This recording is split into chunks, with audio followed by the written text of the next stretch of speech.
Buenos días, hermanos, Dios les bendiga, Dios les guarde a cada uno de ustedes. Qué bueno es volver a encontrarnos a través de este medio. Ya muy pronto nos volveremos a encontrar en la iglesia. Ya muy pronto podremos saludarnos, quizá no de manos o de abrazo, pero sí con ese amor fraterno que Dios ha colocado en cada uno de nosotros. Cada uno de nosotros hace falta en la iglesia, cada uno de nosotros es muy importante en la iglesia porque cada uno de nosotros es parte integral del cuerpo de Cristo y así usted sea una uñita, hace mucha falta en la iglesia. Cada uno de nosotros es extrañado cuando no va. Pero bueno, hermanos, qué bueno que ya estemos prontos a encontrarnos nuevamente. Quizá no vuelva a ser durante un tiempo. ¿Cuánto? Yo no sé, Dios lo sabe. ¿Cuánto tiempo tendremos que estar así? Pocos, haciendo 2 o 3 servicios o 4 servicios en la iglesia. Pero qué bueno es que podamos seguir trabajando para la gloria de Dios, que podamos seguir haciendo su obra. Yo no sé si Él está cerca o lejos de su venida. En mi corazón siento que Él está muy cerca, que está a las puertas, que la iglesia del Señor pronto va a ser recogida. Pero lo digo quizá con ese sentimiento que alberga mi corazón de que vamos a ser recogidos pronto de esta tierra y luego vendrá lo que se va a desatar en ella. Pero bueno, por eso les decía en el mensaje anterior, no debemos temer. Por este tiempo se levantan mentirosos, engañadores, falsos profetas, y unos dicen una cosa, otros dicen otra, otros de pronto están como esos. Anteriormente, en el Antiguo Testamento, a los profetas les decían videntes. Hoy, en este tiempo, los videntes son los brujos, los que le dicen a usted que le depara el destino, que la casa de Aries está en Marte y que, bueno, una cantidad de cosas mentirosas. Y hoy hay muchos que se levantan a decir, entonces en junio, en julio, en agosto va a suceder esto y en octubre y en noviembre y en diciembre va a suceder esto otro. Y yo les digo, la Biblia dice todo lo que tiene que suceder, hermanos, y no se va a suceder nada más de lo que dice en la palabra. Todo lo que está escrito en la palabra es lo que se está dando. Entonces, hermanos, no es motivo de preocupación, tampoco es motivo de tener temor a esas profecías, porque como yo les decía en el mensaje pasado, no, todo debe ser, para eso está la palabra, para mirar si lo que nos están diciendo está, si lo que le están diciendo va conforme a lo que está escrito, bueno, pero también debe esperar que eso se cumpla. Y si no se cumple, sencillamente se estaba hablando profecía de corazón. Pero no es de eso de lo que vamos a hablar hoy. Hoy vamos a hablar eh, acerca de cómo estamos cada uno. Eh, ¿Estamos en pecado? ¿Estamos en pecado? ¿Cómo está cada uno delante del Señor? ¿Qué pasaría si en este momento viene el Señor por su iglesia y estamos en pecado? Entonces usted dirá, pastor, los que están en Cristo no pierden su salvación. Y usted lo está diciendo muy bien, hermano. Los que están en Cristo no pierden la salvación. Y está escrito. No me lo estoy inventando. Muchos dicen que la salvación se pierde. Y estoy en cierta manera de acuerdo con eso de que la salvación se pierde. Y yo le voy a decir, la salvación se pierde para los que no están en Cristo. Y hoy viven muchos que se dicen ser cristianos engañados. Y por eso hago así, entre comillas, muchos que se dicen ser cristianos están engañados porque solo hicieron una oración de puros labios, pero su corazón está completamente apartado del Señor. Porque yo qué gano con decir que soy cristiano y vivo más el mundo que en Cristo. Y es que santo es apartado, es alejado del mal. Santo es aquel que no se contamina. Y yo le voy a decir una cosa y puede sonar a orgulloso o altivo, pero los que están en Cristo ya no son del montón. Ya no son del montón, han sido apartados. Dios ha puesto un sello sobre cada uno de ellos a través del Espíritu Santo. Y ese sello es propiedad privada, o sea que ustedes y yo pertenecemos a Él. Nuestras vidas ya no son nuestras vidas le pertenecen a Cristo. Y si ustedes y yo le pertenecemos a Cristo, estamos apartados para Él, santificados y alejados del pecado. Y por eso es que los invito a que compartamos allí Romanos capítulo 6, ¿verdad? Pero antes de comenzar a compartir Romanos capítulo 6, pudiéramos hacer como una pequeña introducción, ¿cierto? Los primeros 5 capítulos de Romanos, pues Dios nos enseña que tanto judíos como gentiles y nosotros mismos estamos destituidos de la gloria de Dios, estamos destituidos de la justicia de Dios, ¿verdad? Pero también nos enseña y hace énfasis que Dios también nos proporciona su gracia, su justicia a cada uno de los creyentes. Y eso se recibe por fe, solo por fe. En el capítulo número 4 de Romanos, el énfasis está en la justificación. Dios nos justifica, ¿cierto? La doctrina de la justificación. Dios nos justifica y nos enseña lo que Él ha hecho por nosotros. Lo que Él ha hecho por nosotros. Ese es el énfasis que hace el capítulo 4 de Romanos. Lo que Dios hizo por mí. Lo que Dios ha hecho por mí, ¿verdad? Pero el capítulo 6 se hace énfasis en lo que Dios ha hecho en nosotros. Fíjese, el capítulo 4 hace énfasis en lo que Dios hizo por mí. Y el capítulo 6, lo que Dios ha hecho en mí. Que son dos cosas completamente diferentes, ¿cierto? En el capítulo 6 muestra y hace énfasis en lo que Dios ha hecho en mí. ¿Y por qué lo ha hecho en mí? Porque creí, porque soy creyente.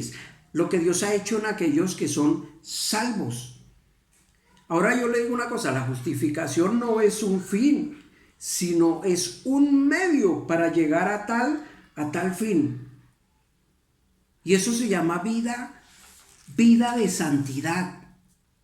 Entonces, nosotros podemos hacer un bosquejo, ¿cierto? Nosotros podemos bosquejar el libro, esta parte de la santificación en 3 párrafos, y el primero sería nuestra posición en Cristo.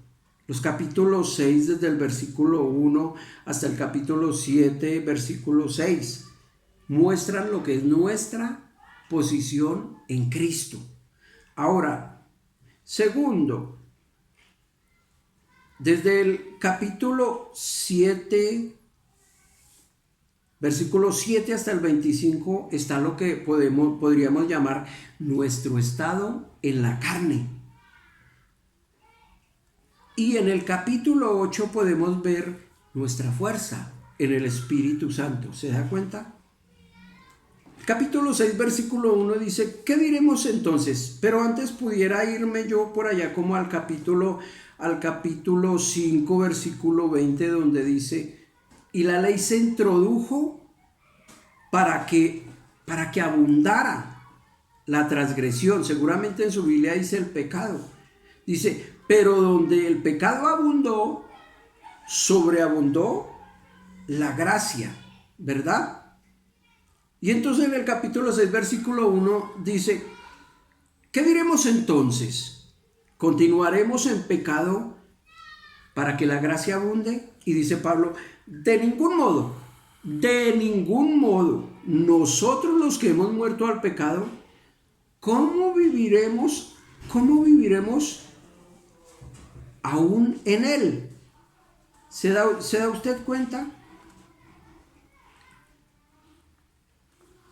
¿Cómo Dios declara justos a los que recibieron a Cristo como Salvador?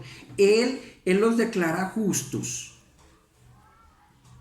Yo le voy a decir una cosa. Aquí Dios declara justos a los que creen en Cristo. Pero ¿quién los hace justos? El Espíritu Santo. ¿Se da cuenta? Dios los declara justos, pero el Espíritu Santo los hace justos por medio de eso que se llama santificación, ¿verdad? Entonces, donde abundó el pecado, sobreabundó la gracia. ¿Cuál era la función de la ley? La función de la ley era hacer saber sobre la abundancia del pecado, pero a la vez hacer ver que donde hay pecado sobreabunda mucho más la gracia y tiene más poder la gracia en el creyente que el mismo pecado, ¿verdad? Entonces aquí surgen muchas controversias acerca de esto. Y entonces una persona, diría yo, una persona natural, una persona que no tiene a Cristo, dice, pero si es que la Biblia dice que pequemos para que sobreabunde la gracia, para que Dios nos bendiga más. Note una cosa, lo tremendo que es no saber discernir la palabra y entonces la tomamos de cualquier manera y decimos cualquier cosa. Y por eso Pablo tiene que decir, si la ley, el mandamiento hizo que yo pecara. Ahora, ¿seguimos pecando? ¿Transgredimos la ley? Porque la Biblia dice, entonces ¿es mala la ley? Y responde ella misma, en ninguna manera. La ley no era mala. La ley estaba haciendo ver a los hombres el pecado. El pecado. Y sus consecuencias, ¿verdad? Pero vino la gracia. Y entonces ustedes y yo creímos. Y a través de esa gracia viene la santificación por medio del Espíritu Santo. Y nosotros somos apartados. Y una persona que está apartada es una persona que no pertenece al montón. Una persona que está apartada está santificada para Dios. Yo le voy a decir una cosa, hermano. Los ángeles en el cielo tienen voluntad propia. Y usted por eso se encuentra con que Satanás se rebeló contra Dios y además causó rebelión y se trajo consigo a la tercera parte de las estrellas del cielo. Dice la palabra hablando de ángeles. Y tienen voluntad propia. Pero los ángeles que sirven a Dios sometieron su voluntad a la voluntad de Dios.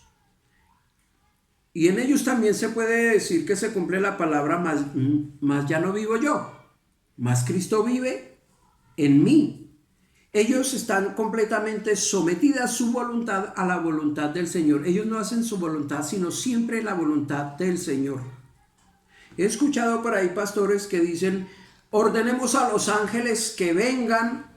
No, nosotros no le podemos dar ninguna orden a los ángeles. Los ángeles no van a obedecer la orden de un hombre. Los ángeles vienen por orden de Dios.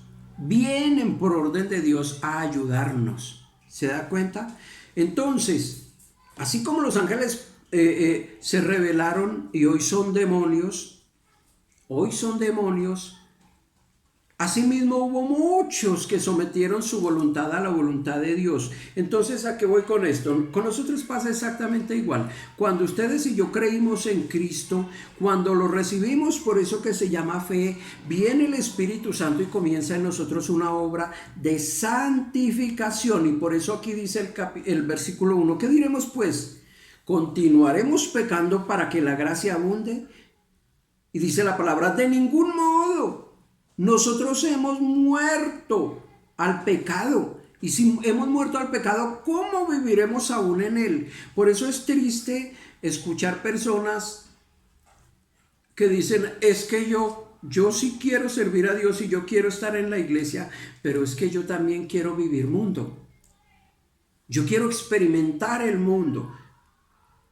Hermanos, yo les animo a cada uno de ustedes los que me están escuchando que escudriñemos la palabra, porque es que la palabra es clara. Usted fue separado para Dios, apartado del mal, usted fue santificado. Dios colocó en usted un sello que dice propiedad privada. Propiedad privada, ustedes y yo le pertenecemos a Él.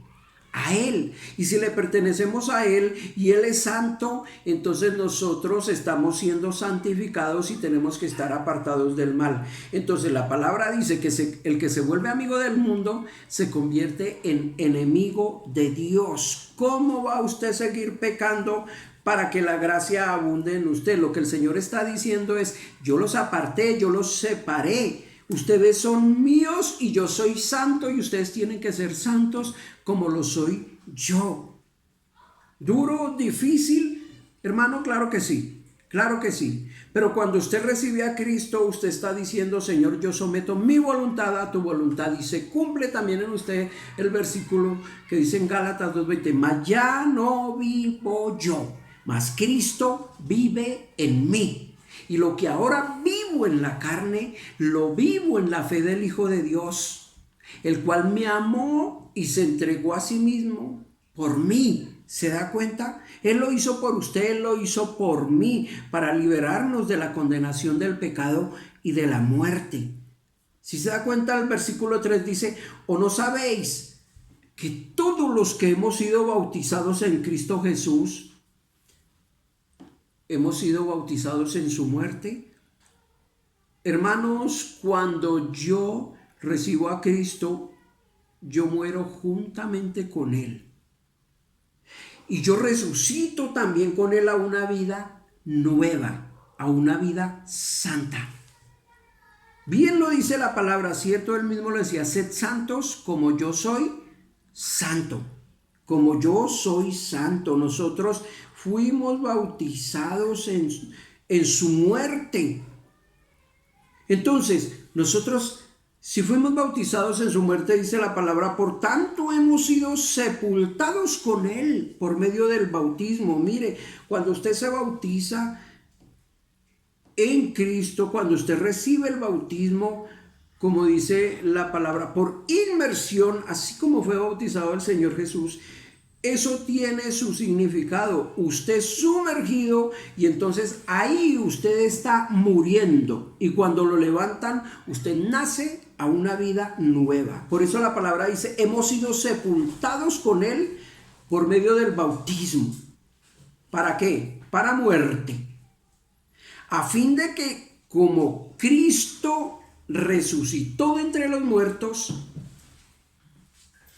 por la gloria del Padre, así también nosotros andemos en novedad de vida. ¿Qué es novedad de vida? Una vida nueva. Una vida nueva. Una vida nueva. Pero yo no puedo decir yo quiero, es que yo quiero vivir mundo, es que la Biblia dice que donde abundó el pecado, sobreabundó la gracia. Entonces, pastor, yo tengo a Cristo en mi corazón, pero yo puedo seguir pecando, porque es que aquí yo tengo que seguir pecando para que esa gracia sea sobre mí, para que esa gracia sea en mí. Hermanos, estamos equivocados. Y si usted está pensando de esa manera, usted se va a ir al infierno. Ustedes me conocen, yo hablo las cosas así. Por ahí alguien decía, sin anestesia. Pero Yo no les puedo mentir ni andarles con pañitos de agua tibia. Si usted está pensando que entre más peque, más la gracia va a abundar en usted, usted no ha nacido de nuevo. La salvación no se pierde. Pero yo le voy a decir una cosa, no se pierde, pero para los que están en Cristo. Si usted hizo una oración y usted sigue viviendo una vida mundana, una vida así normal,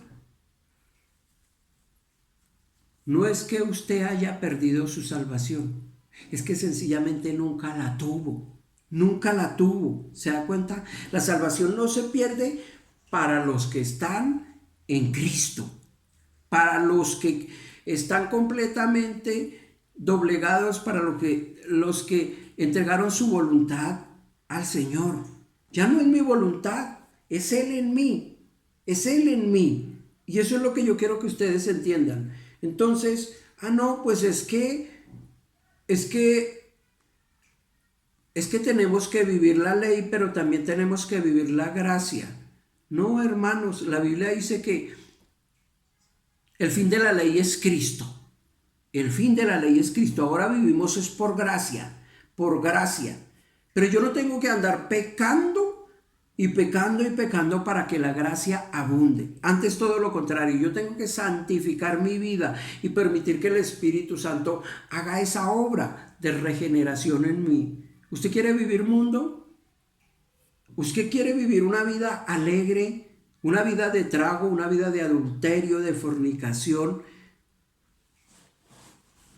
A dos señores usted no le puede servir. Usted tiene que tomar una decisión. Y usted va a tomar una decisión que va a trascender en su vida. O de una manera positiva o de una manera negativa, hermano. Si usted decide que va a vivir una vida doble, no se engañe. Porque el que en últimas se engaña es usted y yo. Dios no puede ser burlado de ninguna manera. Todo lo que el hombre hace en esta tierra, todo lo que el hombre piensa, por dónde camina, Dios lo sabe. Y métase, escóndase debajo de una piedra o váyase de este planeta a otro planeta. Allá Dios lo está viendo. Para Dios no hay esas paredes, esos techos que nos cubren a nosotros. Eso no existe para Dios. Dios conoce lo más profundo de su corazón. Sí, hay 7.000 millones de habitantes y mucho más. Eso hace rato eran 7.000. Yo creo que ya hay muchísimos más habitantes en esta tierra. Uy, pero entonces, ¿cómo hace Dios para saber los pensamientos de todos? Pues no se le olvide que Él es Dios. Él es Dios. Y todo lo puede, y todo lo ve, y todo lo conoce, y todo lo escudriña. Y está con usted aquí en Colombia, está con usted aquí en Soacha, pero también al mismo tiempo está en China, está en Japón, está en Siberia, está por allá en Rusia, en Estados Unidos, al mismo tiempo. Y le voy a decir, está mirando el pensamiento de los 7.000 y más millones de habitantes que hay en la tierra, porque todo lo conoce, no se le escapa nada. Es que Él es Dios, Él es Dios. Él sabe lo que usted está haciendo en este momento, Él sabe lo que usted piensa, Él sabe la mentira que usted está diciendo, Él sabe que usted es el único que se está engañando, y Él sabe que usted, hermano, o usted, hermana, son los únicos que en últimas van a salir o beneficiados o perjudicados. Entonces, ¿seguiremos pecando para que la gracia abunde? De ninguna manera, en ninguna manera. Si fuimos apartados, ¿cómo andaremos en pecado, hermano? Si usted fue apartado y sigue pecando, usted no nació de nuevo. No se engañe, usted no nació de nuevo. Si usted alcahuetea el pecado, usted no ha nacido de nuevo. Eso es como que si usted ve que alguien mató a una persona y usted sabe quién fue y usted se queda callado, usted es tan malo como esa persona que mató a la otra persona. Usted se está volviendo cómplice. Ahora, si descubren que usted sabía y no confesó, usted también se va para la cárcel. Yo le voy a decir una cosa, hermanos. Cuando usted consiente también el pecado, usted se vuelve partícipe. Y la Biblia dice, no nos hagamos partícipes de los pecados de los demás, hermano. La paga del pecado es muerte. Nosotros no podemos consentir pecado. No podemos consentir pecado, hermanos.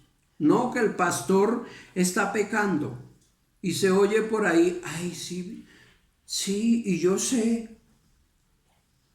Y de pronto todos los ujieres y todos los diáconos sabemos que es que el pastor está en pecado, pero es que es el siervo de Dios, hay que tener misericordia. Hermano, no se vuelva alcahuete y no se vuelva partícipe del pecado de los demás. La Biblia dice que al que más se le da, más se le demanda. Y si nosotros como pastores estamos pecando, usted está en todo el derecho de levantar su voz y decir, pastor, usted está en pecado. Y denunciar ese pecado, hermanos. Eso hay que atacarlo de raíz. Hay que atacarlo de raíz. Si yo estoy pecando, usted está en todo su derecho como siervo de Dios de llamarme la atención y ponerlo en conocimiento de la iglesia.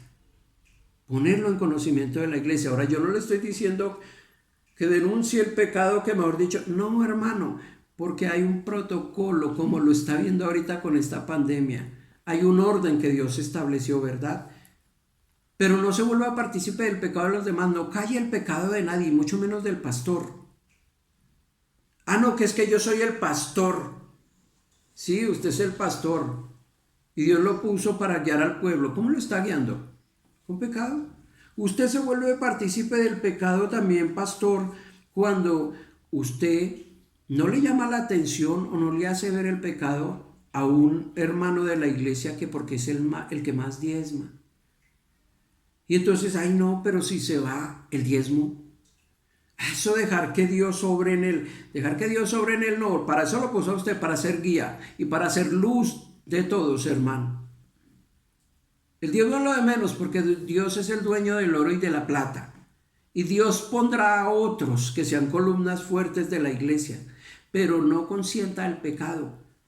Háblelo. Mire lo que pasó con los hijos del sacerdote, ¿se da cuenta?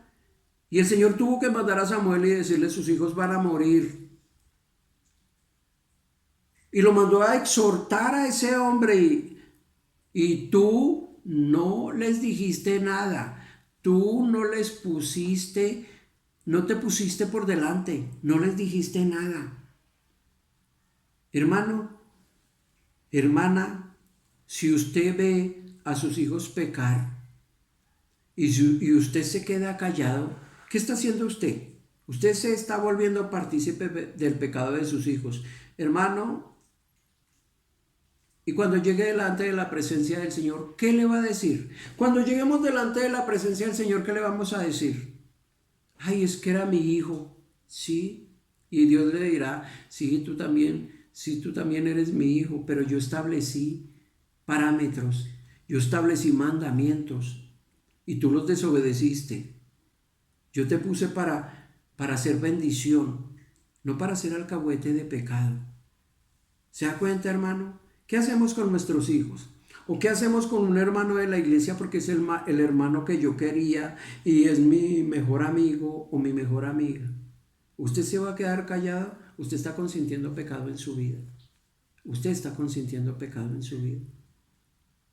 Si usted ve una persona y lo respetamos, no los odiamos de ninguna manera porque el Señor nos mandó fue amar. No los odiamos. Respetamos a un homosexual, respetamos a una lesbiana. Pero si yo tengo que mostrarles el pecado a la luz de la palabra, lo que dice la palabra acerca de esos desórdenes sexuales, yo tengo que mostrárselos, hermano. Si él quiere seguir en eso, yo ya salvo mi responsabilidad delante de Dios. Yo le dije, y si él se muere, se va al infierno, pero yo he salvado mi parte, como lo dice la palabra ya en Ezequiel 3 y en Ezequiel 23, que habla de la atalaya. Usted también tiene que ser atalaya en su casa. Usted tiene que ser atalaya. Si usted quiere a un hermano de la iglesia y lo ve pecar, hermano, vaya y háblele. No lo condene, porque aquí estamos hablando de justificación, ¿verdad? Háblele. Si él se arrepiente, bueno, salvará su alma y salvará la suya también. Pero si usted se queda callado porque es su amigo, si usted se queda callado y ve el pecado en su hijo o en su hija y se queda callado y ahí, no hay que decir nada, no hay que decir, no hay que decir nada, no, hermano, no consienta el pecado de nadie, no consienta el pecado de nadie, de ninguna manera, hermanos. Ah, papá, mamá, que entonces yo me voy del hermano, que se vayan. Si Dios tiene que tratar con ellos de una manera dura, que se vayan, para que vayan aprendiendo. Si se quieren perder, hermano, es su decisión, pero usted no comparta ni consienta el pecado en su casa. No comparta ni consienta el pecado en la iglesia de un hermano que ve que está mal. No consienta ni comparta el pecado de su pastor, que lleva ya muchos años consintiendo eso porque hay que tener misericordia. No, eso no es misericordia, eso es alcahuetería, hermano. No consintamos el pecado de nadie. No estamos ya bajo la ley, andamos bajo la gracia. Ahora, ¿era mala la ley? No, la ley fue dada para mostrarnos todo el pecado que había en la humanidad. Pero el Señor Jesucristo vino como el regalo de Dios, como esa gracia abundante, esa gracia consoladora, esa gracia santificadora. Entonces, ¿en dónde anda usted? ¿Usted está en Cristo? Porque la Biblia dice que el que está en Cristo, nueva criatura es. Las cosas viejas pasaron y todas son hechas nuevas. No consienta el pecado, hermano. Ojalá que cuando nos presentemos delante del Señor, Él nos diga, hijo, bienvenido a mi reino. Bienvenido a mi reino. Ojalá que cuando la iglesia sea llevada y nosotros seamos llevados al tribunal de Cristo, nuestro galardón sea grande, porque es para entrega de galardones el tribunal de Cristo. Ojalá que la corona que el Señor había escogido para usted no sea cambiada por una que tiene menos piedras. Ojalá que Dios, más bien el Señor Jesucristo, no tenga que gritar delante de esos miles de millones que van a estar ahí presentes el pecado que usted llevaba, porque quizá la iglesia va a ser llevada ya. Y yo le voy a decir una cosa, muchos iremos aún con cosas en nuestro corazón. ¿Y qué va a hacer el Señor en el tribunal de Cristo? Va a meter la mano en su corazón y va a decir, hijo, te traje, pero aún tienes esto en tu corazón y yo hoy lo desarraigo de ti. Va a meter la mano en su corazón y va a gritar a los cuatro vientos delante de esa multitud el pecado que usted llevaba. Claro, no se va a levantar nadie y decir, sí ve, yo le dije, mire lo que tenía escondidito. No, hermanos, ya estamos con el Señor. Y si usted es llevado en el rapto, ustedes ya está eternamente con el Señor. Quizás su galardón no sea el que usted esperaba, quizás sea uno más pequeño, con menos piedras, pero ya está usted con el Señor. ¿Se da cuenta? Usted me entiende lo que yo le quiero decir, hermano. Entonces, no nos dejemos robar la bendición. Usted fue apartado para el Señor, usted fue santificado, usted es propiedad privada. No se deje robar esa bendición, no nos dejemos robar esa bendición, hermanos. Yo los bendigo con todo mi corazón y deseo que la paz del Señor sea sobre su casa. Meditemos en esto, hermanos, meditemos en esto. ¿Cómo está usted delante del Señor?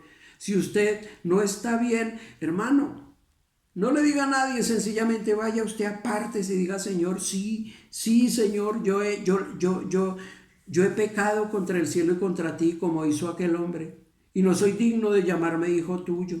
Hazme como uno de tus jornaleros. Y ese hombre lo que hizo fue tomarlo, abrazarlo, mandar que le cambiaran esas ropas. El Señor quiere cambiarnos esas vestiduras sucias, quiere poner pensamientos nuevos en nosotros.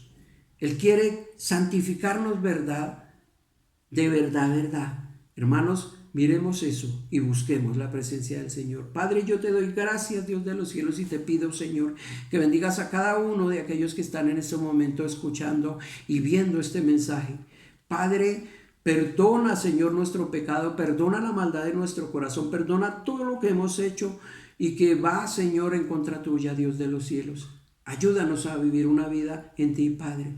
Ayúdanos, Señor amado, para que cuando venga ese momento nosotros podamos estar contigo, Dios, y podamos glorificar tu nombre allí en el cielo como lo hacen los ángeles. Yo te doy gracias, Señor, y te pido que bendigas la vida de cada uno de mis hermanos, en el nombre de nuestro Señor Jesucristo. Hermanos, Dios los bendiga y los guarde.